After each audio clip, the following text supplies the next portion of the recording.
বীরগঞ্জে আশ্রমে ঘর দেওয়ার কথা বলে অর্থ হাতিয়ে নেয়ার চেষ্টা। দিনাজপুর প্রতিনিধি।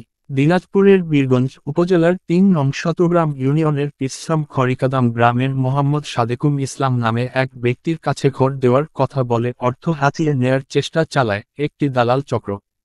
সাদেকুম ইসলাম তার ৩ সন্তান ও স্ত্রী সহ মোট ৫ জন সদস্য নিয়ে প্রায় ১ বছর যাবতই আশ্রমে বসবাস করত।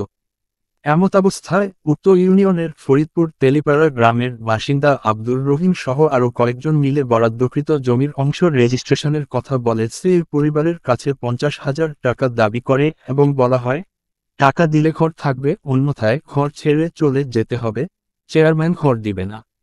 সাদেকুম ইসলাম বলেন তার কাছে সেরকম কোন সামর্থ্য না থাকায় ঘর দিবে না বলে হুমকি প্রদান করে উক্ত দালাল চক্রটি। জানা যায় এই দালাল চক্রটি উক্ত ইউনিয়নের চেয়ারম্যান মতিয়ার রহমান মতি এর পক্ষে মিডিয়া হিসেবে কাজ করে। এলাকাবাসীদের কাছ থেকে জানতে পারা যায় এমন প্রক্রিয়া অবলম্বন করে গ্রামের বিভিন্ন অসহায় গরিব মানুষদের কাছ থেকে প্রতিনিয়ত মোটা অঙ্কের অর্থ হাতিয়ে নিচ্ছে এই দালাল চক্রটি। প্রতিদিন আছে যে সুযোগ আছে আসার। নতুন ক্লোজ আপ তোমাকে দেয় ৬ গুণ বেশি ফ্রেশনেস। এখন ট্রিপল ফ্রেশ ফর্মুলার সাথে মুখের কোনায় কোনায় পরিষ্কার করে, জীবাণু থেকে সুরক্ষা দেয় সতেজ নিঃশ্বাস ১২ ঘন্টা পর্যন্ত। ক্লোজ আপ ১২ ঘন্টা পর্যন্ত সতেজ নিঃশ্বাস।